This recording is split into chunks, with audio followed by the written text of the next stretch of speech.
When you step barefoot onto damp morning grass, you are usually seeking more than just a connection to nature. You are looking for a physiological reset. The earth behaves like a massive battery. When your conductive sweat meets the ground, it completes a circuit, allowing a rapid transfer of millions of free electrons to shoot up through your nervous system. These electrons act as mobile antioxidants.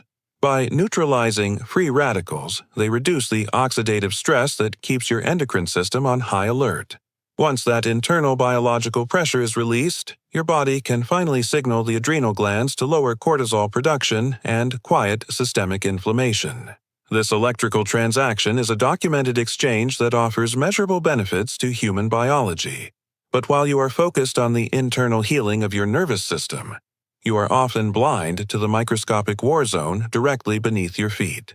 What morning dew is the primary breeding ground for dermatophytes, highly aggressive parasitic fungi that thrive in the damp conditions you've chosen for your grounding habit. This creates a dangerous biological clash.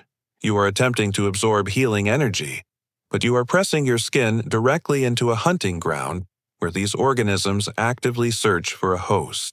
If you ignore this microscopic ecosystem, your attempt at biological optimization becomes a direct invitation for a parasite to begin consuming the protein in your skin. Your primary defense is keratin, the tough protein that makes up your skin's outer layer. However, fungal spores are opportunistic, searching for any microscopic crack between your toes or a tiny blister on your heel to bypass that armor. Once a spore breaches the surface, it germinates. It shoots out microscopic thread-like roots called hyphae that burrow directly into live, healthy tissue. The attack turns chemical. This hyphae release digestive enzymes that melt the solid keratin into a liquid sludge. The fungus then drinks this liquefied protein to fuel its growth. As the infection spreads, the skin begins to die, eventually peeling and flaking away in thick white chunks. At this stage, your own biology is being harvested as a fuel source for a microscopic predator. As the fungus burrows deeper, your immune system detects the enzyme breach and reacts by rushing white blood cells and histamines to the site. This intense internal counterattack is exactly why the skin between the toes becomes violently itchy, swollen, and red. The danger peaks if the hyphae reach the nail bed. They can slip beneath the hard keratin shield of the toenail, moving into a space where your immune system cannot easily follow. Once established under the nail, the fungus is shielded from topical treatments and white blood cells alike.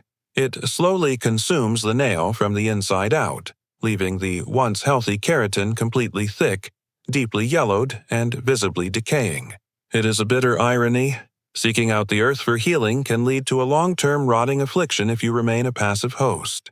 You don't have to abandon grounding to stay safe. You just have to stop being a passive participant in the environment. The first rule of the protocol is to avoid stagnant mud or heavily shaded wet grass. These areas lack the natural decontamination necessary to kill fungal spores. Instead, choose dry sand, sun-baked soil, or grass that has been exposed to direct sunlight for several hours.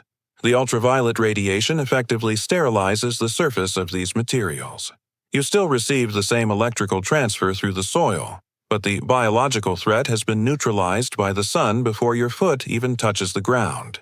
Mastering your timing ensures that you capture the electrical benefit without the parasitic risk. The second part of the protocol is the biological flush.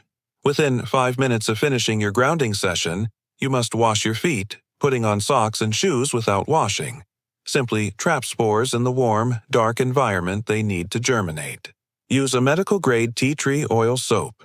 This contains a specific compound called terpenin for all. On a microscopic level, terpenin for all shatters the walls of dermatophyte fungi on contact. It kills the spores immediately, preventing the hyphae from ever reaching your live tissue. Finally, use a dedicated towel or a hairdryer on a cool setting to ensure the spaces between your toes are bone dry. Without moisture, any surviving spores remain dormant. By executing this precise protocol, you isolate the healing electrons you need.